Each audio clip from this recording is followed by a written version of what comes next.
Uzreiz divas ļoti svarīgas ziņas Ukrainai. Viena laba un viena slikta. Uzņēmums Firepoint pirmo reizi veic FP7 raķetes izmēģinājumu, kas kļūs par pamatu Ukrainas pretraķešu sistēmai Freja.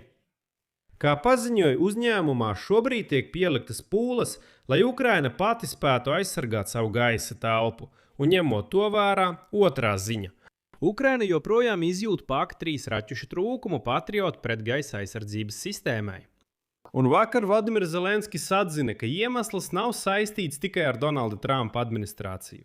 Ukrainai ir vienošanās visaugstākajā politiskajā līmenī par Patriotu pretgaisa aizsardzības sistēmu iegādi, taču šī līguma ietvaros pat vēl nav izstrādāti juridiskie soļi. Kāpēc? Šo jautājumu mēs arī apspriedīsim šajā raidījumā. Mani sauc Aleksejs Piči un aicinu kopā apspriest šo tēmu. Bet pirms mēs sākam, lūdzu abonēt šo YouTube kanālu, uzspiediet patīk šim raidījumam un atstājiet jebkādu komentāru zem šī video. Es jūs par to būšu pateicīgs. Un abonējiet manu Telegram kanālu Piči News, saite uz to ir šī video aprakstā.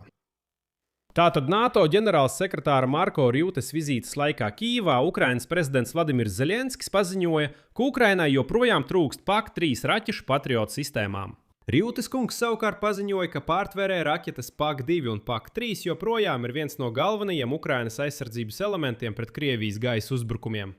Un pēc viņa teiktā, šo munīciju piegādes no Amerikas Savienotajām valstīm turpinās pastāvīgi. Pēc NATO ģenerālsekretāra teiktā, sabiedrotie arī apstiprināja gatavību turpināt finansēt programmu Purel, caur kuru tiek nodrošināts raķešu piegādes Ukrainai. Un tālāk citāts no Marko Rūtes. Taču vienmēr pastāv riski, ka intensīvas militāras operācijas ietekmēs esošos krājumus. Taču tas neietekmē Purel.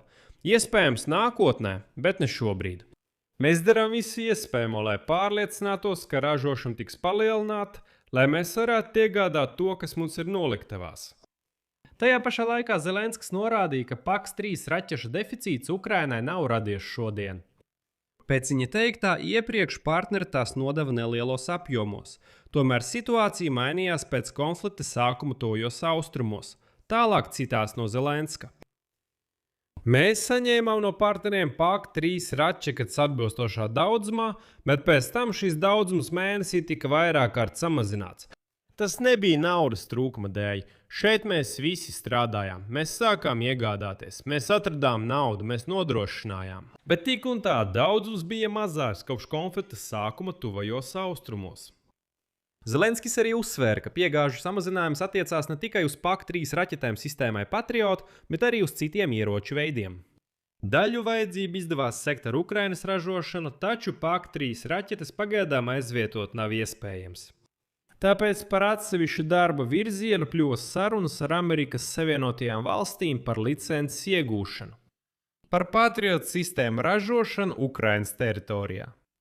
Un tālāk minēšu vēl vienu ļoti svarīgu citātu no Zelenska. Mēs savulaik runājām ar iepriekšējo ASV administrāciju, un mēs arī runājam ar pašreizējo administrāciju par licencēm Patriot ražošanai, lai tās varētu ražot Ukrainā vai kopā ar NATO partneriem. Tas sakrīt ar esošo ASV prezidenta Donalda Trumpa kursu, lai Eiropa pati varētu vairāk darīt savas aizsardzības labā. Mēs arī turpmāk koncentrēsimies uz to. Esmu pateicīgs visiem partneriem, kuri palīdz nodot šo vēstījumu Amerikai, ka mēs Eiropā varam ražot to, kas palīdzēs gan Eiropai, gan Amerikai, gan sabiedrotajiem. Un tas pirmkārt attiecas uz Patriot. Bet šeit ir ļoti dīvains nianses. Volodimirs Zelenskis pēkšņi nikni uzbruka saviem ierēģiem un pat noteica viņiem termiņu. Pēc Ukrainas prezidenta teiktā, Ukrainai ir vienošanās visaugstākajā politiskajā līmenī par pretgaisa aizsardzības sistēmu Patriot iegādi. Runa ir par pirkumiem, taču šī līguma ietvaros vēl pat nav izstrādāti juridiskie soļi. Tātad izrādās, ka jautājums nav tikai par Donalda Trumpa administrāciju. It kā vienošanās par pretgaisa aizsardzības sistēmu Patriot iegādi ir iestrēgusi finanšu, juridiskajā un tehniskajā līmenī, it kā kāds nepaveic savu darbu līdz galam. Tāpēc Ukrainas amatpersonu uzdevums ir pātrināt šo līgumu par Patriot. Un tā būs personīga atbildība iesaistītajām amatpersonām, mums saka Zelenskis. Nu tā teikt, kritīs galvas, ja Ukraina drīzumā nespēs iegādāties pirmās Patriot sistēmas. Un tālāk es citēju vēl vienu Zelenski izteikumu. Līdzekļiem no Eiropas atbalsta paketes Ukrainai 90 miljārdu eiro apmērā un citiem mūsu finanšu resursiem ir jāstrādā pēc iespējas operatīvāk, lai izpildītu tieši tos uzdevumus, kas nodrošina Ukraiņiem dzīvības aizsardzību. Es dodu tieši 1 nedēļu visiem sagatavošanās soļiem. Es rēķinos ar ziņojumu jau piekdien, pēc kura būs vai nu skaidrība par vienošanās īstenošanu attiecībā uz patriotu iegādi, vai arī nopietni personāla lēmumi.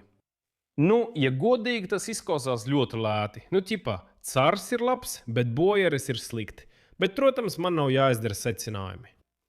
Tikmēr ir laba ziņa. Uzņēmums Firepoint pirmo reizi veica FP7X raķetes izmēģinājumu, kas būs par pamatu pretbalistiskajai sistēmai Freja.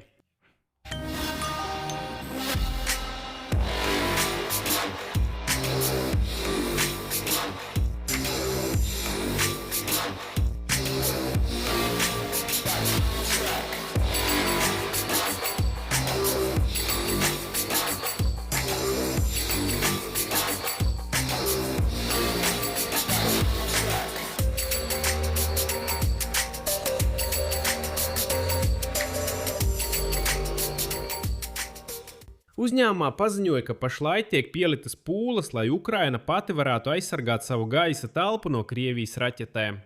Un kā norādīja uzņēmumā, katrs veiksmīgs jaunās raķetes izmēģinājums ir solis valsts tehnoloģiskās suverenitātes virzienā.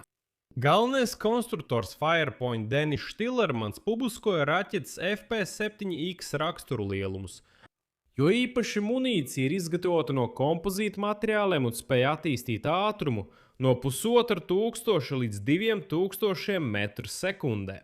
Tā garums ir 7,25 m, ārējais diametrs 1,15 m, savukārt fizelāžu diametrs sasniedz 53 cm.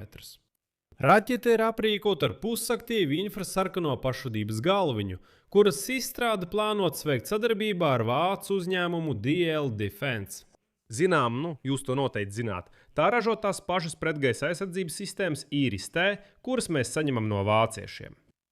Šeit rodas neliela neskaidrība. Šķiet, ka šeit mums nedaudz līdz galam neatklāja visas kārtas. Štillermans nesen kādā intervijā teica, ka nav jēgas palaist balistisko raķeti FP7, kuras cena ir $500–600 tūkstoši ar kaujas daļu 200 kg uz 300 km. Ja var palaist kaudzi FP2 dronu, kuru cena ir $40,000 katrs, ar to pašu 200 kg kaujas daļu uz 370 km. Nu it kā rudenī jau, viņas solītā, rudenī jau būs gatava balistiskā raķete FP9, kas spēs lidot 700 km. Un tad mēs sāksim ar šo raķeti bombardēt Maskavu. Tā kā gaidiet raķeti FP9, bet FP7 it kā nav jēgas ražot, jo tā ir tā saucamā īsās darbības balistiskā raķete. Un tad daudzi šo Štillermana paziņojumu uztvēra kā tās pašas īsās darbības balistikas apbedīšana. Un tagad uzņēmumā Firepoint FP7, kuru norakstīja Štillermans, tiek aprakstīta kā pamats nākotnes pretraķešu aizsardzības raķetei, nevis kā balistiskā raķete. Tātad tās ir nedaudz atšķirīgas klases – pārtvērēja raķete un balistiskā raķete. Kopumā pagaidām runa ir par izmēģinājumiem. Un vēl nav līdz galam skaidrs, kad mēs redzēsim šo sistēmu darbībā. Ņemot vērā to, ka ar Patriot tiešām ir liela problēma un deficīts, izskatās uzņēmuma ļoti stipri steidzinās šīs ieceres īstenošanā. Šeit likšu daudz punktu. Jūsu viedokli, jūsu secinājums rakstiet komentāros pie šī raidījuma. Abonējiet kanālu, nospiediet zvaniņu un neaizmirstiet ielikt patīk. Ja vēlaties atbalstīt šī YouTube kanāla darbu, to var izdarīt finansiāli ar jebkādu ziedojumu pa saitēm un rekvizītiem, kas norādīti šī video aprakstā. Ar to arī viss, saudzējiet sevi. Visu labu!